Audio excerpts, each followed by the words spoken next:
Hello friends, नमस्कार। Class 12 chapter 11 dual nature of radiation and matter के एक और सेशन में आप सबका स्वागत है। बच्चों, हमारा डिस्कशन चल रहा था किसके ऊपर?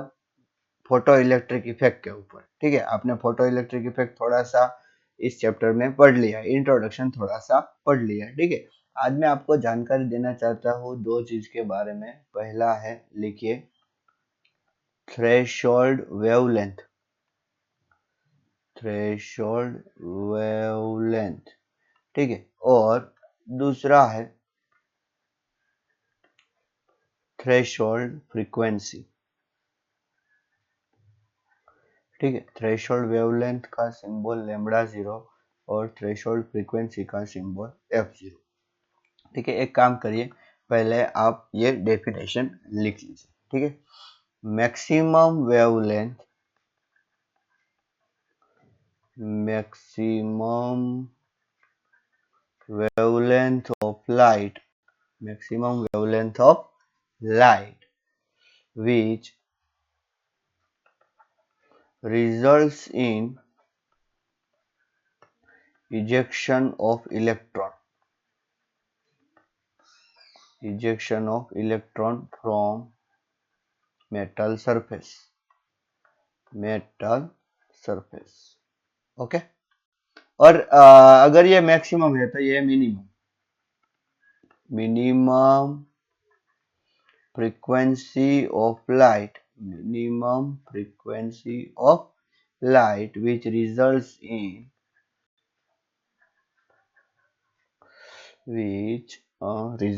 क्या लिख रहा हूँ, अच्छा पूरा जो ऊपर है ना वही लिख दीजिए, which results in ejection of electron from metal surface.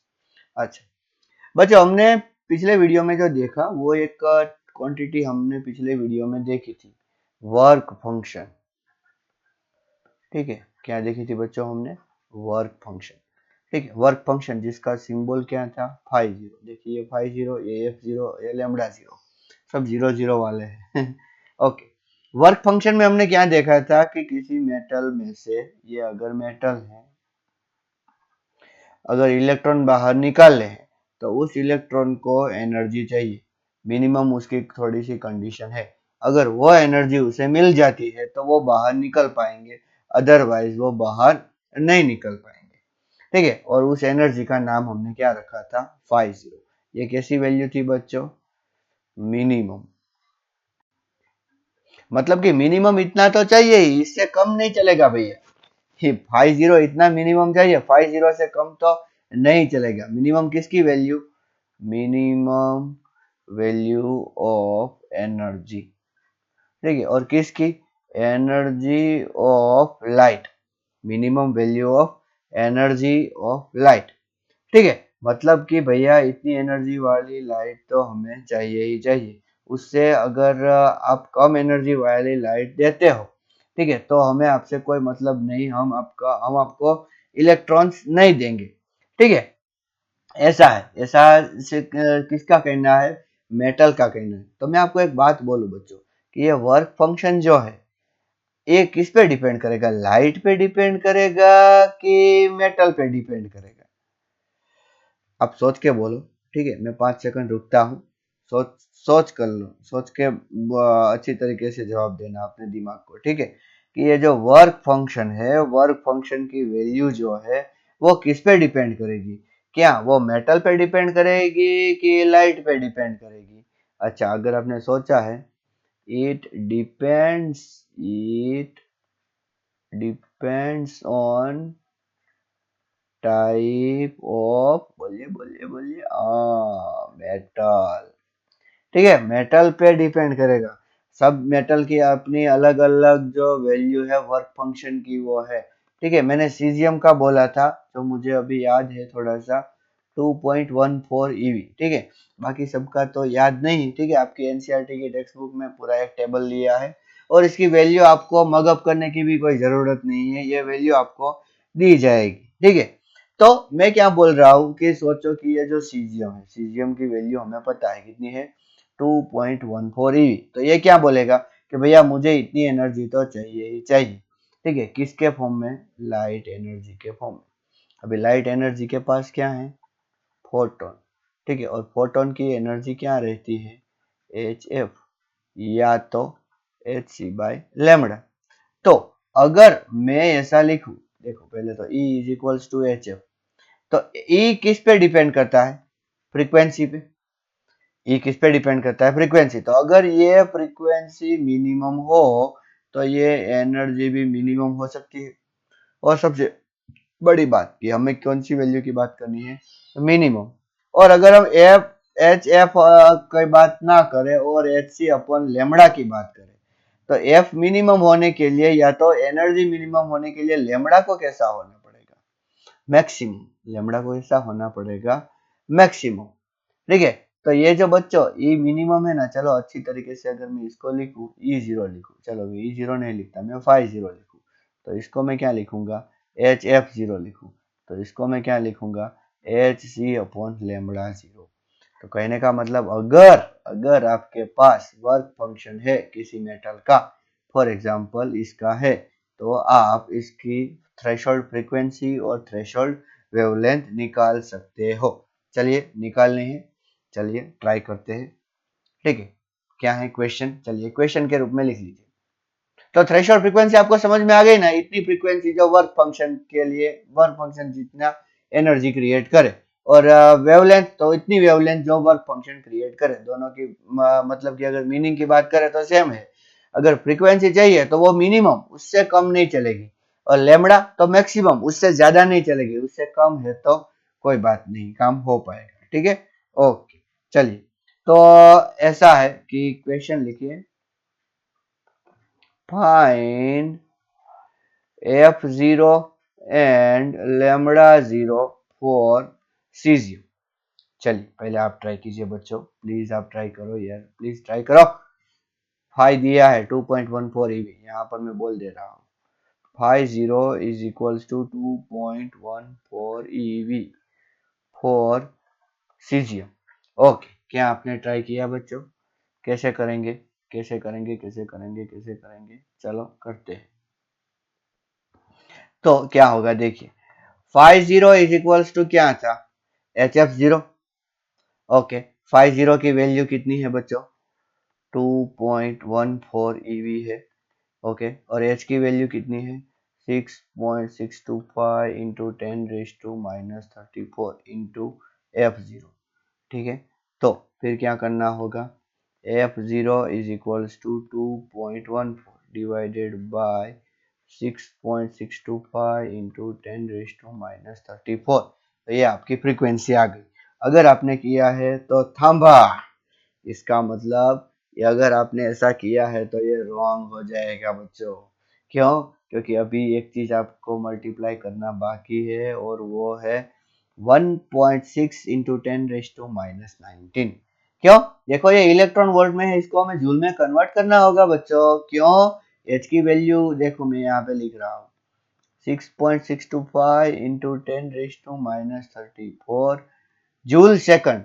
ये जूल में है, ये अगर जूल में है तो इसको भी हमें किस में कन्वर्ट करना होगा, जूल में। And you know very well that if we want to convert this in the joule, then what should we have to do, okay, we have to multiply it with 1.6 into 10⁻⁹, ठीक है, अच्छी तरीके से ध्यान रखो। अच्छा, तो चलो मैं करता हूँ, 2.14 into 1.6 divided by 6.625. Okay, so what answer I got is that 0.516. Okay, 0.516 into 10⁻, ये 34 को ऊपर जाने देते हैं बच्चों, ठीक है। तो 34 माइनस 19 कितना हो जाएगा, 15 हर्ट्ज। कहने का मतलब 5.16 इंटू 10⁻14 हर्ट्ज। ओके, ये हो गई थ्रेशोल्ड फ्रीक्वेंसी। चलिए लेमड़ा जीरो निकालते हैं। तो lambda zero is equals to C upon F zero, इसमें कौन सी बड़ी बात है। अच्छा, ये कैसे आया, देखिए ये वाला रिलेशन, कॉमन सेंस थोड़ा सा आप में होना चाहिए। ओके, सी कितना है, 3 इंटू 10⁻8, और एफ जीरो कितना है, अभी हमने थोड़ी देर पहले निकाला। देखो ये सब अच्छी तरीके से आपको निकालना आना चाहिए, वरना तो सोच लो बहुत प्रॉब्लम होगा। ठीक है, 3 अपॉन क्या है 5.16, so what will be the answer 0.581। Okay, और 8 माइनस 14 बच्चों, 8 minus 14, so what is the answer -6 metre. तो हम क्या बोल सकते हैं 5.81 इंटू 10⁻⁻7 मीटर। ओके, देखो ये नेगेटिव में पावर है इसीलिए -6 का -7 हो गया, और यहाँ पर पॉजिटिव में था इसीलिए 10⁻14 हो गया। ठीक है, अब मैं आपको एक क्वेश्चन पूछता हूँ, फिर उसके बाद में और एक क्वेश्चन पूछूंगा। क्या पूछता हूँ अच्छी तरीके से देखना।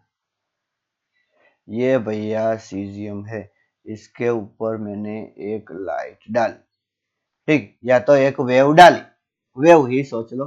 ठीक है, इस वेव का जो वेवलेंथ है, सॉरी वेवलेंथ नहीं, पहले फ्रीक्वेंसी की बात करता हूँ। इसका जो फ्रीक्वेंसी है वो है 0.516 into 10⁻14 hertz. Okay, will it, और ये सीजियम है, एबल टू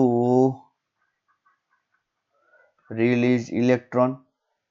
ओके, हाँ या ना में बोलिए। अगर आपका जवाब हाँ है तो इसका मतलब आप गलत हो, आंसर है नो। क्यों? क्योंकि बच्चों ये जो एफ प्रोवाइडेड है, एफ प्रोवाइडेड वो कितनी है 5.16, सॉरी हाँ 5.16, अगर मैं करूँ इसको, ये वाली जो है ना इसको, तो ये 5.16 इंटू 10⁻13 हर्ट्ज। लेकिन एफ जीरो कितनी है 5.16 इंटू 10⁻14, इतनी तो कम से कम चाहिए, minimum. So here you can say that F provided, बच्चों ये बहुत ध्यान में रखना, F provided is less than F zero, therefore no. ठीक है, अच्छा मैंने बोला था मैं एक बार फिर से आपको एक क्वेश्चन करने वाला हूँ। ठीक है, चलिए फिर से क्वेश्चन करने वाला हूँ, अच्छी तरीके से देखना। ये फिर से कौन सा है बच्चों, सीजियम, और इस पे जो लाइट गिर रही है, इस बार इसकी फ्रीक्वेंसी नहीं दी गई है, सॉरी बच्चों यहाँ पर मैंने यूनिट नहीं लिखा, इस बार इसकी वेवलेंथ दी गई है, and the wavelength is 5.81 into 10 raised to minus 8 meter. Okay, what is the question? Same. Will it able to release electron? It मतलब ये कौन? Cesium. अगर आपका आंसर नो है तो आप गलत हैं। आप बोलोगे सर हम नो बोलते हैं तो भी आप गलत बोलते हो, हम अगर यस बोलते हैं तो भी आप गलत बोलते हो।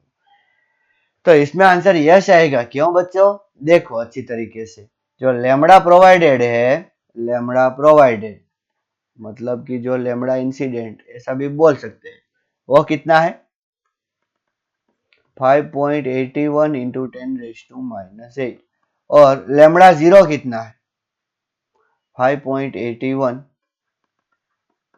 इंटू 10⁻⁻7।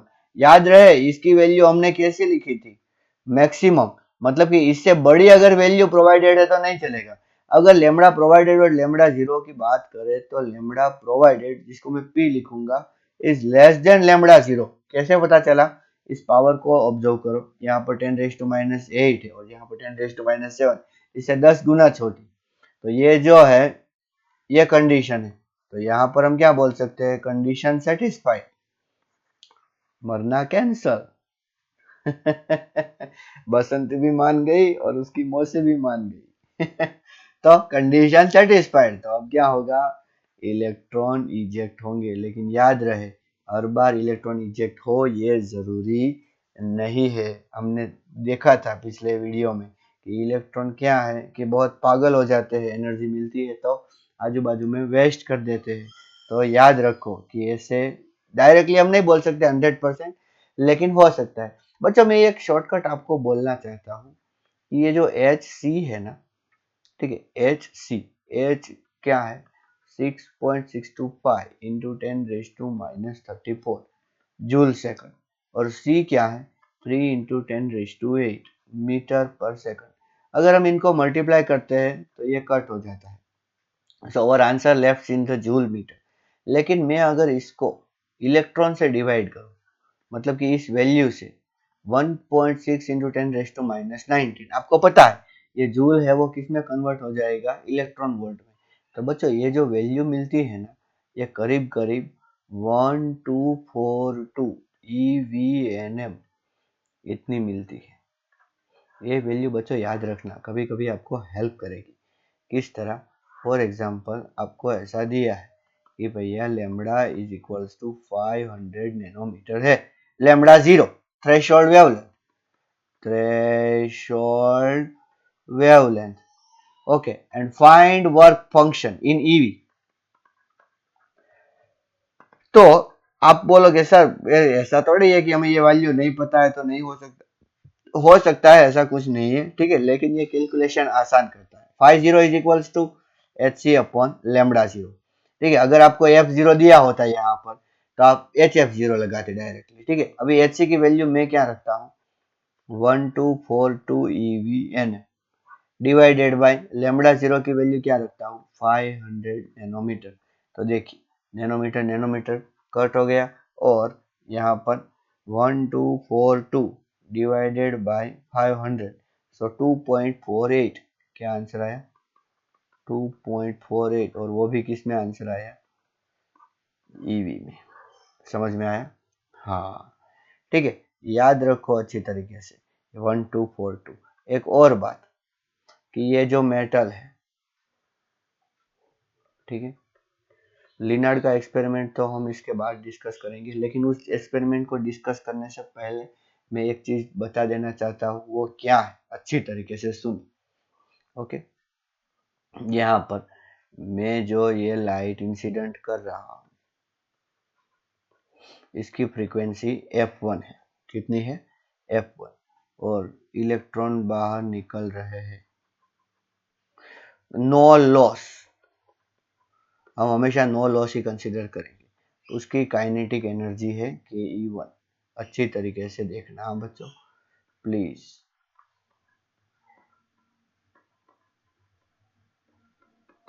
और यहाँ पर जो मैं इंसिडेंट कर रहा हूँ उसकी फ्रीक्वेंसी f2 है, और जो इलेक्ट्रॉन्स बाहर निकल रहे हैं फोटो इलेक्ट्रॉन, उसकी काइनेटिक एनर्जी k2 है। ओके, f1 एंड f2, यहाँ पर f1 and f2 both greater than f0। Okay, material same ही है, मटेरियल नंबर 1, तो इधर भी मटेरियल नंबर 1 सेम मटेरियल है, ठीक है। मतलब कि दोनों की किस चीज में सेम होगी, कौन सी चीज सेम होगी, सॉरी, उनकी threshold wavelength same, sorry threshold wavelength और थ्रेशोल्ड फ्रीक्वेंसी या तो वर्क फंक्शन सेम होगा। वर्क फंक्शन ले लो तो 50, थ्रेशोल्ड वेवलेंथ थ्रेशोल्ड फ्रीक्वेंसी के फॉर्म में तो H F zero, threshold wavelength के फॉर्म में तो H C upon lambda zero, कुछ भी दे दो हम कर लेंगे, क्यों। हाँ, अगर यहाँ पर ऐसा है, यहाँ पर भी नो लॉस, हाँ बच्चों कोई लॉस नहीं, जो भी एनर्जी मिली फटाक से बाहर। अगर F1 ग्रेटर देन F2 है, मतलब कि ये वाली एनर्जी है F1, ये वाली energy F2, then kinetic energy in 1 will be greater than kinetic energy in 2। भूलना मत, काइनेटिक एनर्जी किस पे डिपेंड करती है, kinetic energy of photo electron depends on frequency. किस पे डिपेंड करेगी बच्चों, फ्रीक्वेंसी पे। ये बातें बिल्कुल मत भूलना, फ्रीक्वेंसी पे एनर्जी डिपेंड करती है, ठीक है। ओके, मैं एक बल्ब लेता हूँ, एक बल्ब ले रहा हूँ जो है 50 वोट का, ठीक है, और एक जो बल्ब ले रहा हूँ सोचो कि वो है 70 वोट का, ठीक है। और ये बल्ब जो है ये ब्लू है और ये बल्ब भी ब्लू है, मतलब कि दोनों की फ्रीक्वेंसी सेम है। तो इसमें से सोचो कि अगर इन 1 सेकंड 10 फोटॉन्स बाहर निकलते हैं, कितने फोटॉन्स बाहर निकलते हैं 10, यहाँ पर मैं कुछ सरफेस रख के बैठा हूँ, मुझे पता चला 1 2 3 4 5 6 7 8 9 10, तो यहाँ पर जो बाहर निकलेंगे ना बच्चों, यहाँ पर ग्रेटर देन 10 फोटॉन्स होंगे। क्यों? क्योंकि इसकी इंटेंसिटी ज्यादा है। What is intensity? Intensity of light. Intensity of light क्या है ये जानना बहुत जरूरी है। It is the number of photons per unit area per unit time. Per unit area per unit time, तो जितने ज्यादा नंबर ऑफ फोटॉन्स निकलेंगे उतनी इंटेंसिटी ज्यादा। अगर ये 50 वोट है, सोचो कि मैं 70 की बजाय 100 वोट ले लेता हूँ, तो यहाँ पर 10 फोटॉन्स निकलते हैं, तो यहाँ पर कितने निकलेंगे? 20। ठीक है, लेकिन इन 10 फोटॉन की और इन 20 फोटॉन की अगर इंडिविजुअल एनर्जी के बारे में बात करें, here energy of each photon in both case is same. क्यों? क्योंकि ये लाइट भी कौन सी है? ब्लू, और ये लाइट भी कौन सी है? ब्लू। मतलब कि दोनों का क्या सेम है? लैम्बडा। मतलब कि दोनों का क्या सेम है? फ्रीक्वेंसी। फ्रीक्वेंसी पे एनर्जी डिपेंड करती है, याद रखो बच्चों। Energy of one photon is equals to either H or H upon lambda. ठीक है, ये बहुत बेसिक ज्ञान अभी बता जा रहा है, अच्छी तरीके से इसको पी लो। तो इंटेंसिटी अगर ज्यादा है तो इसका मतलब ज्यादा फोटोन बाहर निकल रहे हैं, लेकिन सभी फोटोन की अगर एनर्जी की बात करें तो सबकी सेम होगी। मतलब कि यहाँ पर 10 फोटोन है, एक की एनर्जी अगर मैं ऐसा बोल दूं 2 जूल है, तो यहाँ पर भी एक फोटोन की एनर्जी कितनी होगी? 2 जूल होगी। हालांकि अगर टोटल एनर्जी की बात करें तो ज्यादा एनर्जी मिलेगी, यहाँ पर 2 इंटू 20 तो 40 जूल एनर्जी मिलेगी पर सेकंड। यहाँ पर कितनी एनर्जी मिलेगी? 10 टू जा 10 जूल एनर्जी मिलेगी। लेकिन यहाँ पर फोटोन की अगर बात करें तो एनर्जी कैसी होगी? सेम। ठीक है, भूलना मत। ठीक है, तो इसका मतलब देखो, मैं अगर आपको एक बात बोलूं बच्चों, ये मेटल सरफेस है सीजियम की। ठीक है, मैं इस पे ब्लू लाइट डाल रहा हूं। कौन सी लाइट डाल रहा हूं? Blue light. ओके, जिसकी इंटेंसिटी है I1। ठीक है, और मुझे रिजल्ट क्या मिला? No emission. कुछ यहां पर से इलेक्ट्रॉन बाहर निकले नहीं, कुछ बाहर नहीं निकला। तो मैंने सोचा कि मैंने फिर से ब्लू लाइट ही डाली, लेकिन अब इंटेंसिटी क्या कर दी? I2। पहले भी ब्लू लाइट डाल रहा था, अब भी ब्लू लाइट डाल रहा हूं, और इंटेंसिटी I1 में से I2 कर दी। मैंने इंटेंसिटी बढ़ा दी, I2 greater than I1। What do you think?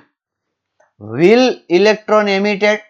आप बोलोगे सर आपने पहले कम एनर्जी दी थी, अब एनर्जी ज्यादा दे रहे हो, तो नहीं, still no emission will get takes place. अच्छी तरीके से याद रखो। क्या?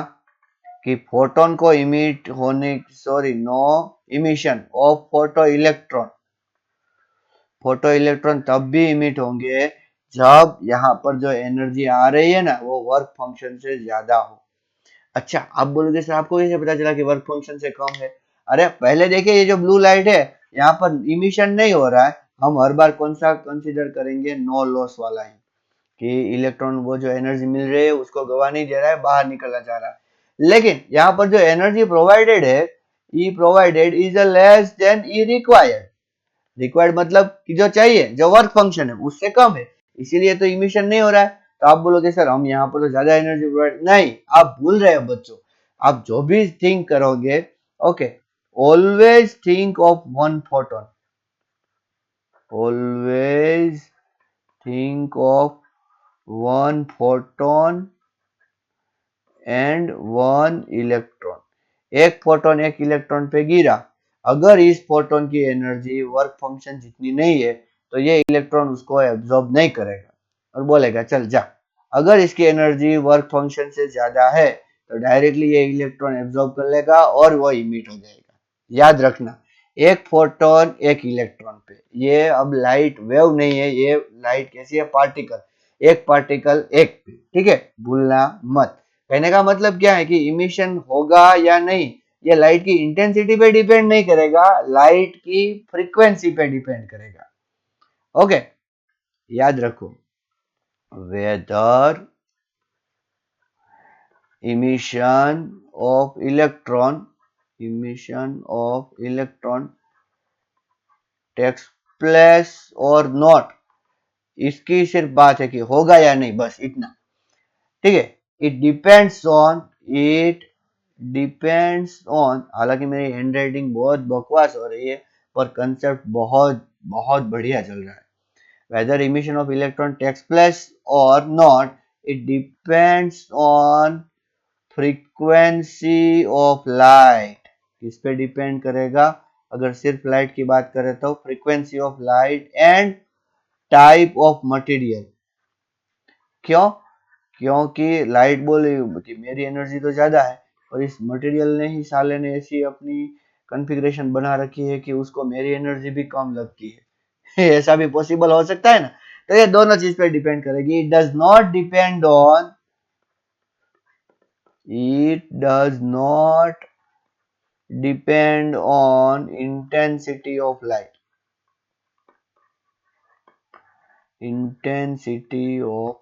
ठीक है। अगर अच्छी तरीके से हम बात करें बच्चों, तो देखो ये जो है इलेक्ट्रॉन, ये बोलेगा कि भैया मुझे तुम 100 की नोट दो। कितने की? 100 रुपीज की। तो ही मैं यहाँ से निकलूंगा। आप बोलोगे कि मैं भैया आपको 10 की 10 नोट दे रहा हूँ, 10 रुपये की 10। तो बोलेगा नहीं, मैं 10 रुपये की नोट को जानता ही नहीं हूँ। मैं सिर्फ किसकी कौन सी नोट को जानता हूँ? 100 या उससे ऊपर वाली नोट को। ये मैं 10, 20, 50 आप कितनी भी दे दो, मैं नहीं जानता। मैं किस नोट की बात करूंगा? 100 की, ठीक है। अच्छा, एक और बात है, number of photo electron emits. कितने फोटो इलेक्ट्रॉन एमिट हो गए, अच्छी तरीके से याद रखना। इमिशन शुरू हो गया मतलब कि पक्का है, ये जो एनर्जी प्रोवाइडेड है, एनर्जी यहां से आ रही है, ठीक है। It is a greater than work function, जितनी चाहिए उससे ज्यादा आ रही है। तो अब इलेक्ट्रॉन क्या हो रहे हैं? बाहर निकल रहे हैं। लेकिन number of photo electron emitted, कितने फोटो इलेक्ट्रॉन एमिट हो गए, इट डिपेंड्स ऑन इंटेंसिटी। जितने ज्यादा बच्चों को 100 की नोट मिलेगी, उतने ज्यादा बच्चे एक साथ निकल पाएंगे ना। समझ में आया? और जितने ज्यादा बच्चों को 100 की नोट मिलेगी, एक फोटोन एक ही नोट लेके आता है, तो 50 बच्चों को मिली, तो मतलब कि 50 फोटोन आए। लेकिन सोचो कि एक सेकंड में 50 की बजाय 100 फोटोन आ गए, तो 100 की नोट लेके तो 100 इलेक्ट्रॉन एक साथ जा सकते हैं ना। हाँ, ऐसे। So number of photo electron emitted, okay, number of photo electron emitted, it depends on intensity of light। किस पे डिपेंड करेगा? Intensity, not on frequency and type of material. इस पे डिपेंड नहीं करेगा। हाँ, एक बात और है, क्या होना चाहिए इसके लिए कंडीशन, कि भैया जो ये लाइट जो है उसकी एनर्जी प्रोवाइडेड वर्क फंक्शन से कैसी होनी चाहिए? ज्यादा होनी चाहिए। ओके, समझ में आ रहा है कि नहीं अच्छी तरीके से आपको? कहने का मतलब क्या है कि ज्यादा इलेक्ट्रॉन निकलेंगे, ठीक है, तो इसका मतलब क्या है कि इंटेंसिटी ज्यादा है। और इलेक्ट्रॉन निकल रहे, इसका मतलब जो फ्रीक्वेंसी आप दे रहे हो वो उसको चाहिए, मतलब कि उसको चाहिए या उससे ज्यादा है, या तो उसको जो वेवलेंथ चाहिए उससे कम है, ऐसा भी आप बोल सकते हो। इन शॉर्ट, जो एनर्जी चाहिए वो उसे मिल गई, ठीक है। तो बच्चों, आज हमने बढ़िया बढ़िया बेसिक बेसिक वाली बात की। In the next session, we are going to discuss the very famous Lennard's experiment. Okay? Thank you and namaskar.